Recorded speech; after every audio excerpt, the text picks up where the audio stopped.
ایھا الذین آمنوا من یرتد منکم عن دینہ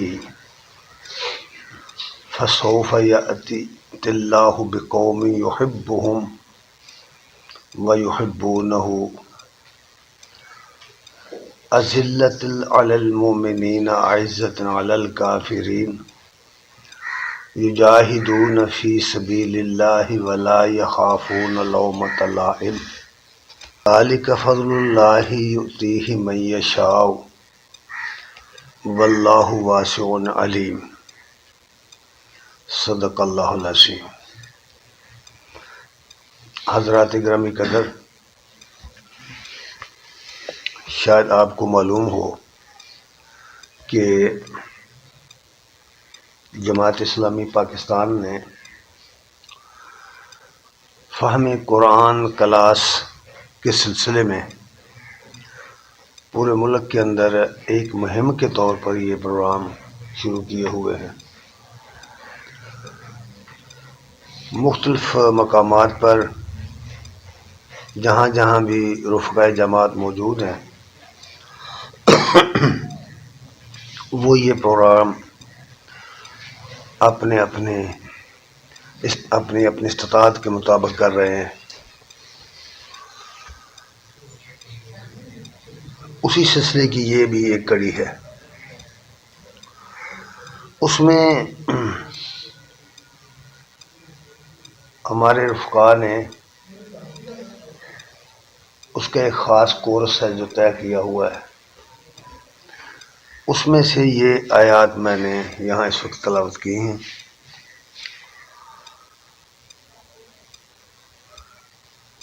ان آیات کریمہ کے اندر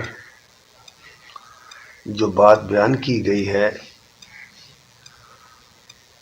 اس کا جو بیک گراؤنڈ ہے، اس کی جو پس منظر ہے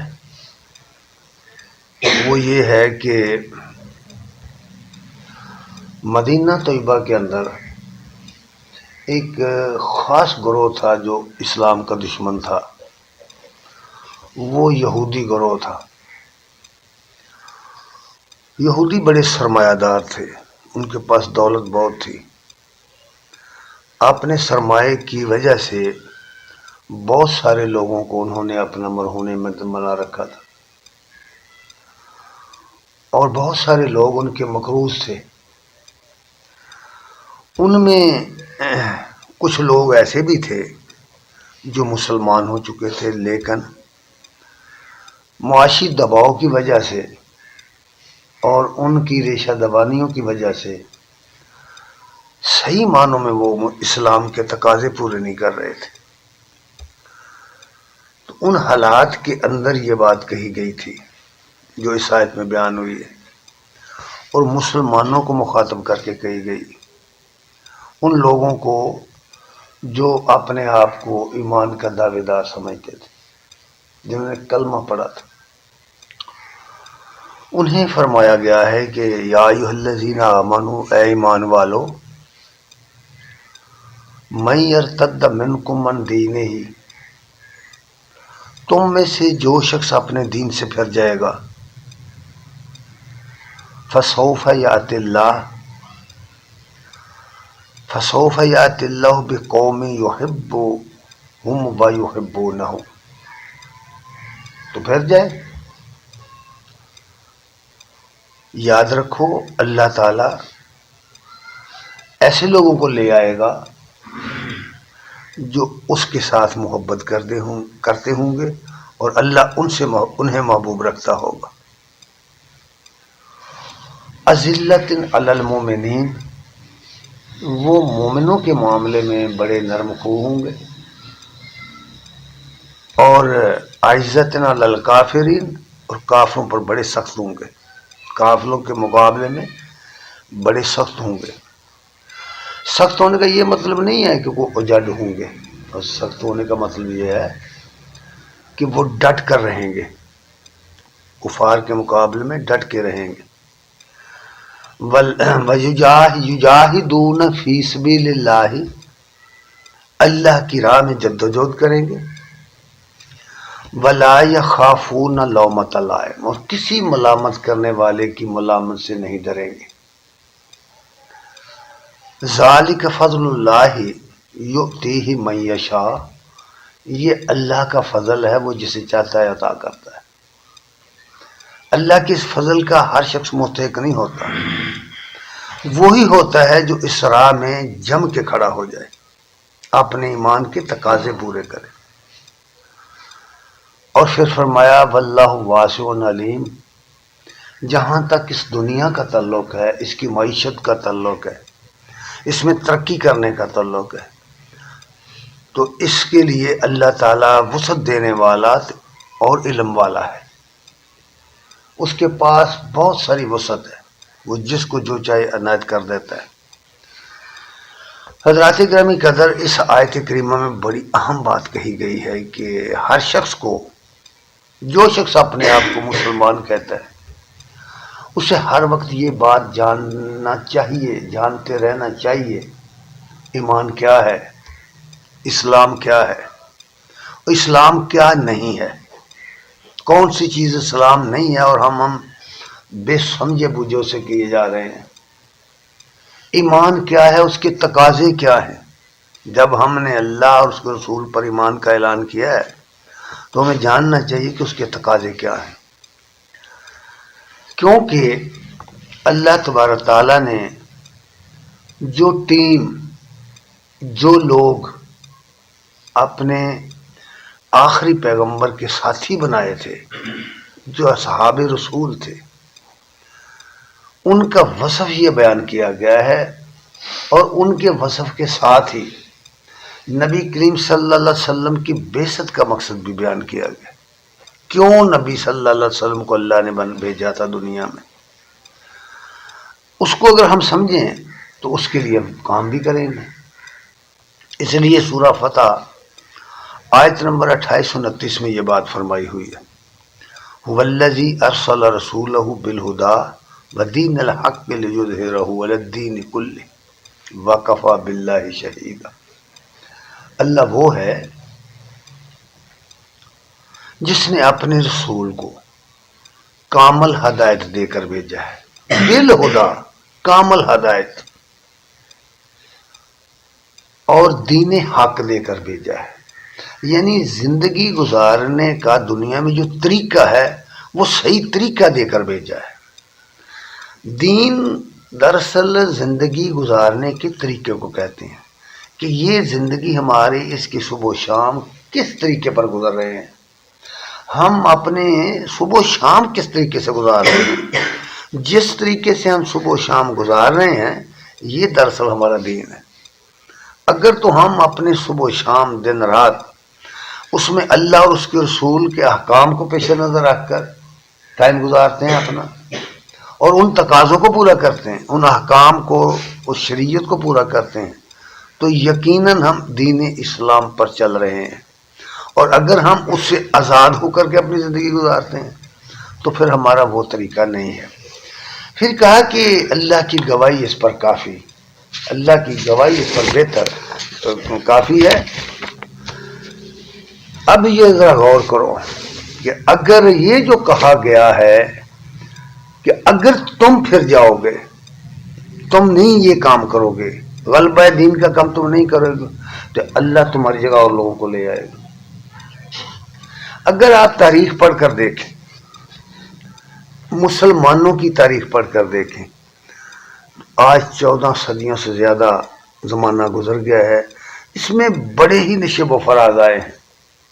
ایک زمانہ وہ آیا جب پوری دنیا میں مسلمانوں کی حکومت تھی، ان کی خلافت تھی، پھر آندھی کی طرح تتاری اٹھے اور انہوں نے پوری سلطنت اسلامیہ کو تاراج کر دیا، بغداد کی اینٹ سے اینٹ بجا دی، لاکھوں لوگوں کو قتل کر دیا، شہید کر دیا، لاکھوں لوگوں کو گرفتار کر کے لے گئے، اور بڑی بڑی لائبریریاں جو مسلمانوں کی انہیں جلا کر راکھ کر دیا۔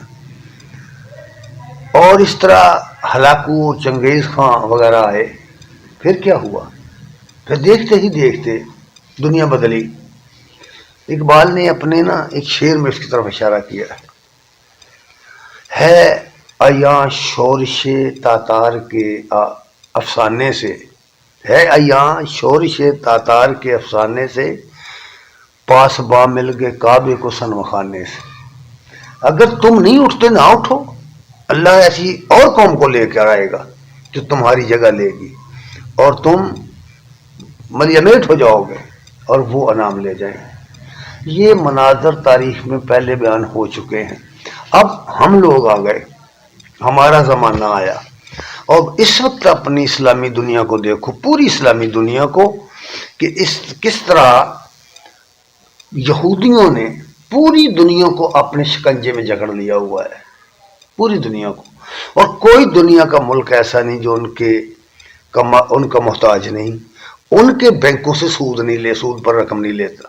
یہ IMF، یہ ورلڈ بینک جن کو تم جانتے ہو، یہ ان کے یہودیوں کے بینک ہے. اصل میں ان کے غالب شیئر ان میں ان کے ہیں.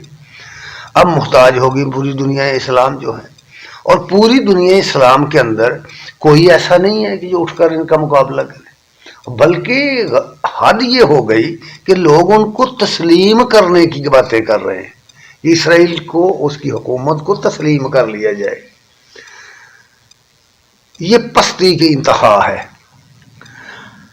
اس لیے اللہ تعالیٰ نے فرمایا کہ یہ دین مغلوب ہونے کے لیے نہیں آیا، یہ تو غالب ہونے کے لیے. لِیُظْهِرَهُ عَلَى الدِّینِ كُلِّهِ وَكَفَىٰ بِاللَّهِ شَهِیدًا. یہ تو اس لیے آیا ہے، اللہ نے اس لیے اپنے رسول کو بھیجا تھا کہ وہ اس دین کو دنیا کے ادیان پر، دنیا کے نظاموں پر غالب کر دے، اور اللہ کی گواہی اس پر کافی ہے. پھر ان لوگوں کا حال بیان کیا جو کلمہ پڑھ کر نبی کے ساتھی بنے تھے. وہ کون تھے، کیسے تھے؟ محمد الرسول اللہ اشداء والذین معه اشداء علی الکفار رحماء بینہم. محمد صلی اللہ علیہ وسلم اللہ کے رسول ہیں، اور آپ کے جو ساتھی تھے، آپ کے جو ساتھی تھے وہ مقابلے میں، کفار کے مقابلے میں لوہے کے چنے تھے، اور آپس میں رحیم کریم تھے، آپس میں شفیق تھے. اچھا، اب یہ جو آیت ہے، کیا اس آیت کا مظہر ہم لوگ بھی ہیں کہ ہماری وہی حالت ہے جو اس میں بیان کی گئی ہے؟ صاف ظاہر ہے کہ یہ نہیں. ہماری جو صفت بیان کی گئی ہے وہ اقبال کے الفاظ میں کہ نرم دم گفتگو گرم دم جستجو.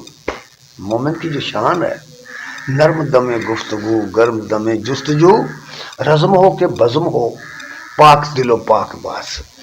مومن کی تو شان یہ ہے کہ وہ نرم گو ہوتا ہے، اور اس کی جستجو ہر وقت جواں ہوتی ہے. وہ ہر وقت، ہر دم مجاہد ہوتا ہے. وہ ہر وقت جہاد فی سبیل اللہ کے لیے تیار ہوتا ہے. کیوں؟ جہاد تو آدمی کی زندگی سے شروع ہوتا ہے، اس کے من سے شروع ہوتا ہے. اس لیے یہ فرمایا کہ رزم ہو یا بزم ہو، جنگ کا میدان ہو یا سکھ کا دل پاک ہوتا ہے، اس کا کردار پاک ہوتا ہے. مومن کی شان یہ بیان کی گئی. اور پھر یہ جو فرمایا ہے کہ اللہ تعالیٰ اس قوم کو لے کے آئے گا، اس قوم کو جسے وہ محبت کرتا ہوگا، جسے وہ محبوب رکھے گا، اور وہ اس کو محبوب رکھیں گے. پھر قرآن نے ان لوگوں کا تذکرہ کیا.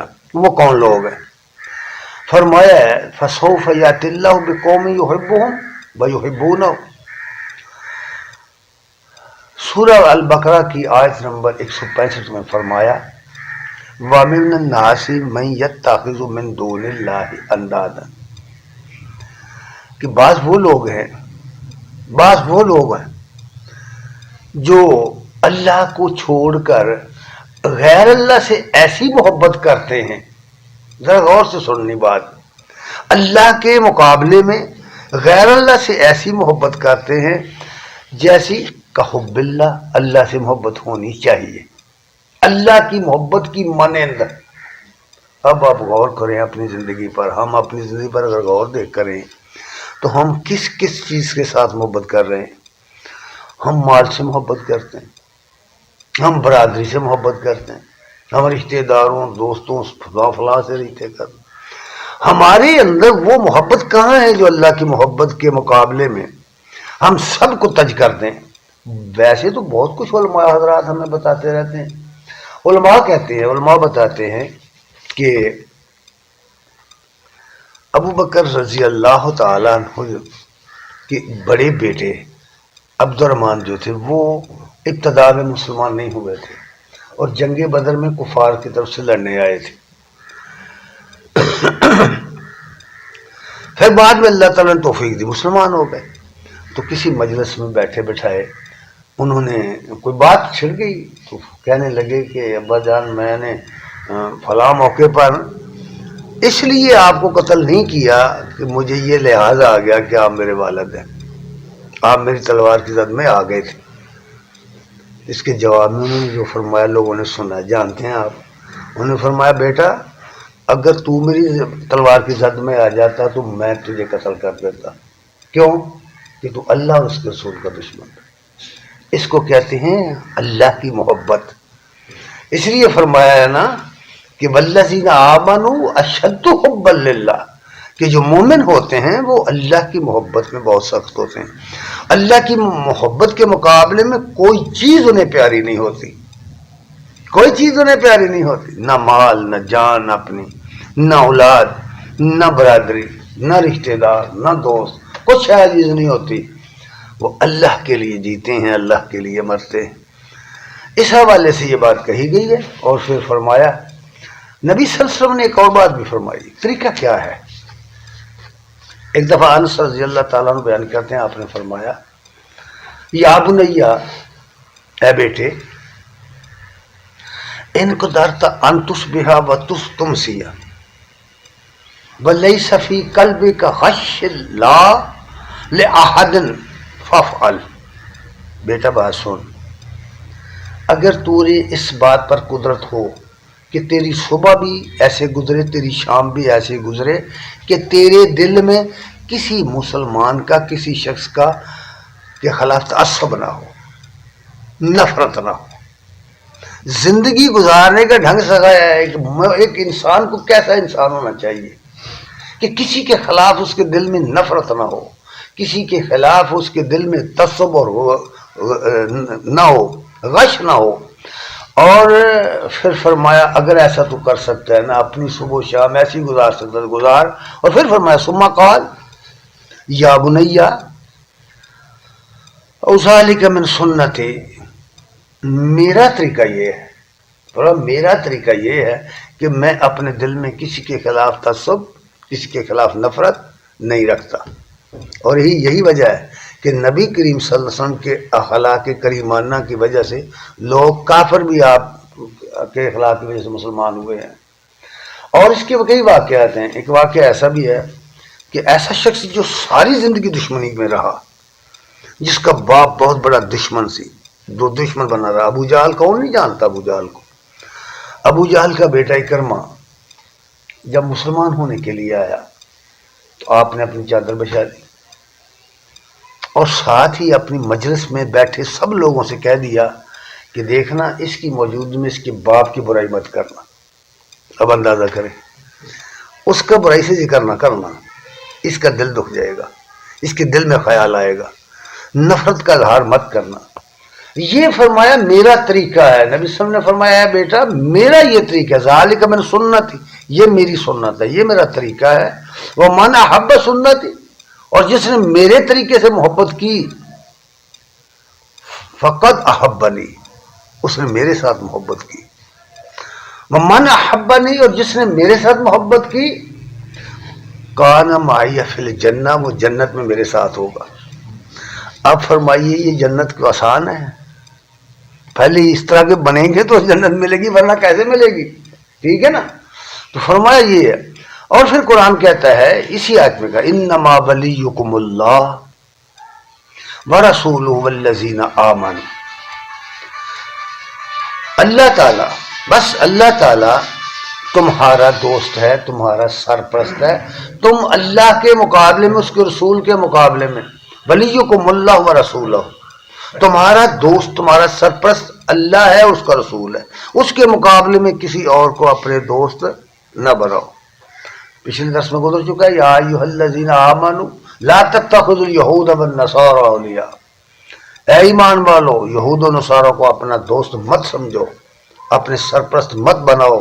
یہ آپس میں ایک دوسرے کے دوست ہیں، آپس میں ایک دوسرے کے سرپرست ہیں. اور تم میں سے جس نے بھی ان کو اپنا سرپرست بنایا، دوست بنایا، وہ ہم سے نہیں، وہ انہی میں سے ہے. صاف صاف بات کہہ دی گئی ہے. اس تناظر میں ذرا دیکھیے اس کو.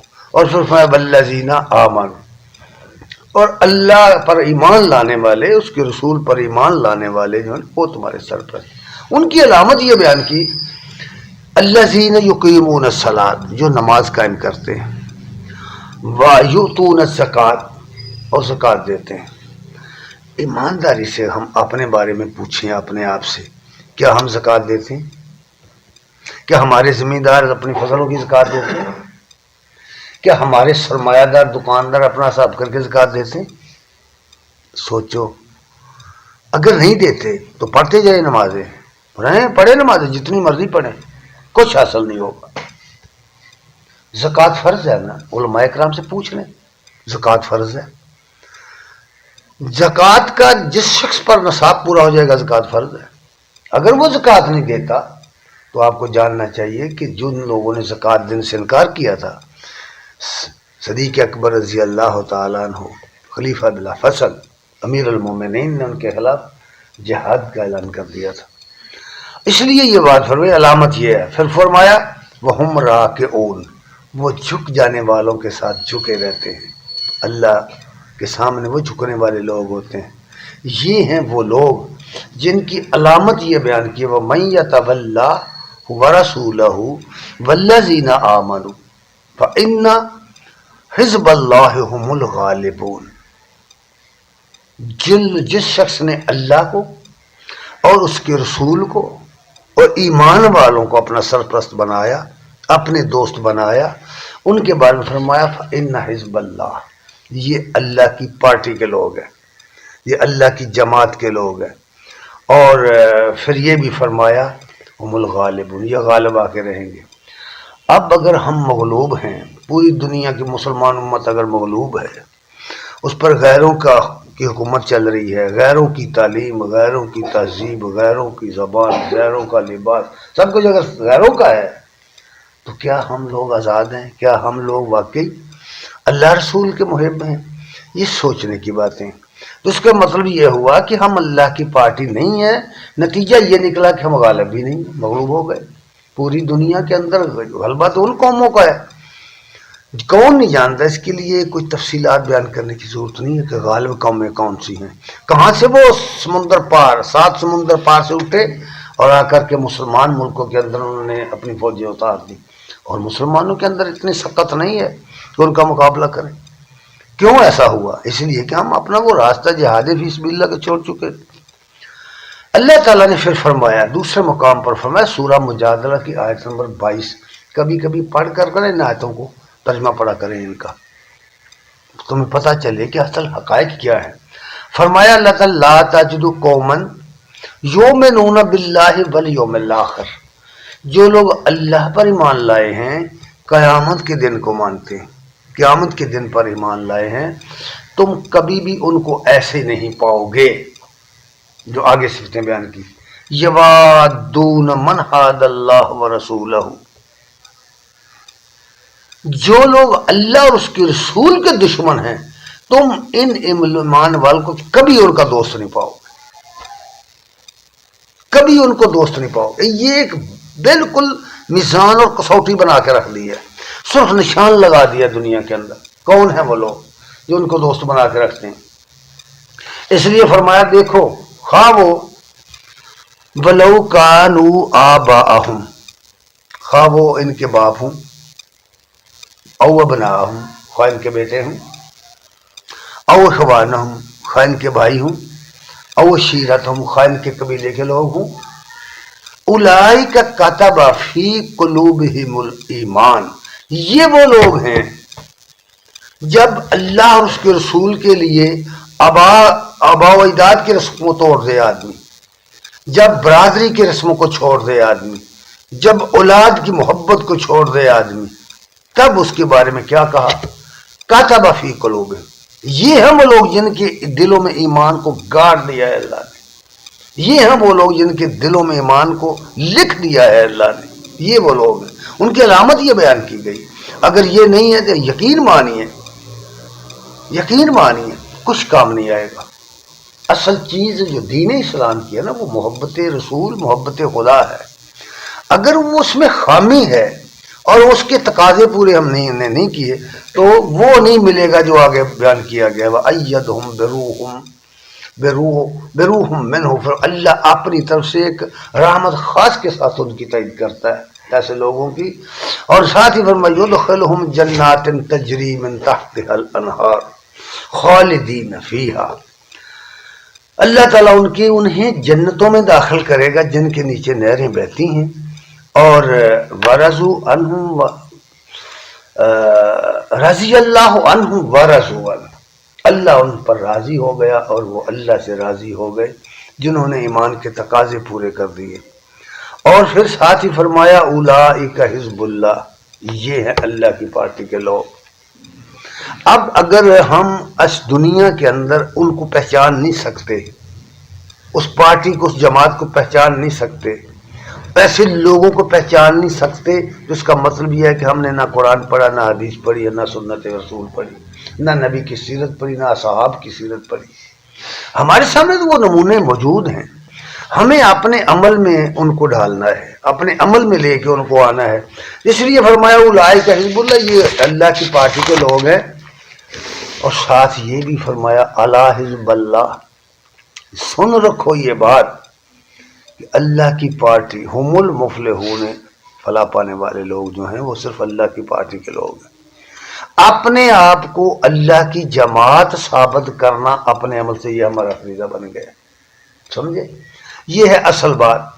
علامہ نے ان کی صفت بیان کرتے ہوئے نا ایسے لوگوں کی فرمایا ہے خدائے لم یزل کا دست قدرت تو زبان تو ہے، مسلمانہ تیری حیثیت اس دنیا میں کیا ہے، مومن تیری حیثیت کیا ہے دنیا میں، تو اللہ کا دست قدرت ہے، تیرے ذریعے اپنے دین کو اس نے غالب کرنا ہے دنیا میں، تیرے ذریعے اس نے اپنے نبی کے ذریعے، اپنے نبی کے اصحاب کے ذریعے دین غالب کیا ہے، اس نے جبر کے ساتھ فرشتے اتار کر دین نہیں غالب کیا دنیا میں، انسانوں کے ذریعے کیا ہے۔ اس لیے وہ کہتے ہیں خدائے لم یزل کا دست قدرت تو زباں تو ہے، یقین پیدا کر ہے غافل مغلوب گمان تو ہے، تو یقین کیوں نہیں پیدا کر رہا، کیوں وہ گمانوں کے اندر پڑا ہوا ہے؟ پھر فرمایا پرے ہے چرخ نیلی فام سے منزل مسلمان کی، پرے ہے چرخ نیلی فام سے منزل مسلمان کی، ستارے جس کی گرد راہ ہوں وہ کارواں تو ہے، یعنی ماضی کھول کے رکھ دیا کہ کہاں وہ لوگ جو دین کا پیغام لے کر اٹھے تھے، بالکل مٹھی بھر تھے، اور اس زمانے کی بڑی بڑی سلطنتوں کو جو سپر پاور تھیں اس زمانے کی پلٹ کر رکھ دیا انہوں نے۔ اس لیے وہ کہتے ہیں ستارے جس کی گرد راہ ہوں وہ کارواں تو ہے، مکان فانی، یہ جس کی طلب میں تم لگے ہوئے، یہ مکان چاہیے، یہ کوٹھی اور کار اور بنگلہ چاہیے، اور یہ زمینیں اور یہ فلاں اور یہ کیا ہے چیزیں، ان کی تو کوئی حقیقت نہیں ہے۔ مکان فانی مکی آنی، یہ مکان فانی ہے اور اس میں آنے والے لوگ آنے تک جانے والے ہیں، آج ہم ہیں، آج سے 50 برس کچھ اور لوگ تھے، اور پیچھے چلے جائیں اور 50 برس کچھ اور لوگ تھے، اور آگے جائیں 50 برس کچھ اور لوگ ہوں گے، نہ آپ ہوں گے نہ ہم ہوں گے، یہ حقیقت نہیں ہے۔ اس لیے کہا ہے کہ مکان فانی مکی آنی، یہ بسنے والے آنے جانے والے ہیں، ازل تیرا ابد تیرا، اگر ایمان والا ہے تو پھر تو تیری حکومت، ازل تیرا ابد تیرا، خدا کا آخری پیغام تو ہے، دنیا میں خدا کا آخری پیغام تو ہے، جاویداں تو ہے، ہمیشہ رہنے والا تو ہے۔ اسی لیے دوسری جگہ علامہ کہتے ہیں گر تمہیں خواہی مسلمان زیستن نیست ممکن جذبہ قرآن زیستن، اگر تم مسلمان بن کر رہنا چاہتا ہے تو قرآن پڑھے بغیر، قرآن کو سمجھے بغیر مسلمان نہیں بن کے رہ سکتا، یقین پیدا کرو۔ حقیقت یہ ہے کہ اللہ تبارک تعالیٰ نے ہمیں جو کتاب دی ہے، یہ علم کا خزانہ، اس کتاب کو پڑھو، چھوڑ دو سب کچھ، اس کو پڑھو، یہ انقلاب کی کتاب ہے، یہ آدمی کو اندر سے ایمان بخشتی ہے، یقین مانیے یہ جب پڑھتے ہیں نا ہم اس کتاب کو سمجھ کر پڑھتے ہیں تو یہ کتاب آدمی کو بتا رہی ہوتی ہے کہ تیرے اندر کیا کیا خامیاں ہیں، اور جو شخص ان خامیوں کو سمجھ جائے گا وہ دور کرنے کی کوشش کرے گا تو مسلمان بن جائے گا، مومن بن جائے گا، اور اگر وہ نہ کر سکا تو بھاگ کھڑا ہوگا، میدان چھوڑ جائے گا۔ یہ کتاب بولتی ہے، یہ کلام الہی ہے، یہ بولتی ہے، بول کے بتاتی ہے کہاں ہیں خامیاں، کہاں ہیں کمزوریاں، ان کو دور کرو۔ یہ مت سمجھو کہ ہم بہت تھوڑے ہیں، اللہ تعالیٰ نے ہمیشہ دنیا میں انقلاب تھوڑوں کے ذریعے پیدا کیا ہے، ہمیشہ تھوڑے لوگوں کے ذریعے پیدا ہوا ہے۔ صحابہ کی جماعت کو بڑی نہیں تھی، بعد میں آنے والوں کو دیکھو، میدان بدر کو دیکھو، میدان احد کو دیکھو، میدان عذاب کو دیکھو، جتنی جنگیں ہیں نبی کریم صلی اللہ علیہ وسلم نے اپنی زندگی میں 83 جنگیں لڑی، ہر 23 دن کے بعد ایک جنگ پڑتی، پوری زندگی جدوجہد کی زندگی ہے۔ دیکھو ان میں کتنے لوگ تھے غیر مسلح، پیسے بھی نہیں ہیں، چندی پہ کام چل رہا ہے۔ کیا نبی صلی اللہ علیہ وسلم نے کوئی فوج بھرتی کی ہوئی تھی؟ کبھی سوچا آپ نے؟ فوج تھی آپ کے پاس، تنخواہیں دیتے تھے آپ ان؟ نہیں، جب صدا ہوتی تھی آئے آئے آؤ لوگوں، اللہ کے دین کے غلبے کے لیے مہم چل رہی ہے، لوگ خود بخود آتے تھے، آپ جانے لے کے آتے تھے، مال لے کے آتے تھے، سامان لے کے آتے تھے، پھر اللہ کی راہ میں نکلتے تھے، پھر اللہ انہیں کامیابی دیتا تھا۔ آج ہم نہ آپ خود نکلتے ہیں نہ ہی ہم اپنا مال دیتے ہیں، تو ہم سمجھتے یہ ہیں کہ اسلام غالب آ جائے، مسجد میں بیٹھ کے اللہ اسلام کو غالب کر دے، مسلمانوں کو فتح دے دے اور کافروں کو شکست دے دے۔ کیسے بھائی؟ آپ یہاں مسجد نکل کر نکلیں، میدان جہاد میں شکست ان کو ہو جائے گی، جب یہاں نکلنا ہی نہیں تو دعاؤں سے یہ دشمن کے جہازوں میں کیڑے نہیں پڑیں گے۔ دعا ہے کہ اللہ تعالی ہمیں امن کی نمن نصیب فرمائے اور ہمیں قرآن سمجھنے کی توفیق عطا فرمائے اور عمل کی توفیق عطا فرمائے۔ وآخر دعوانا الحمدللہ۔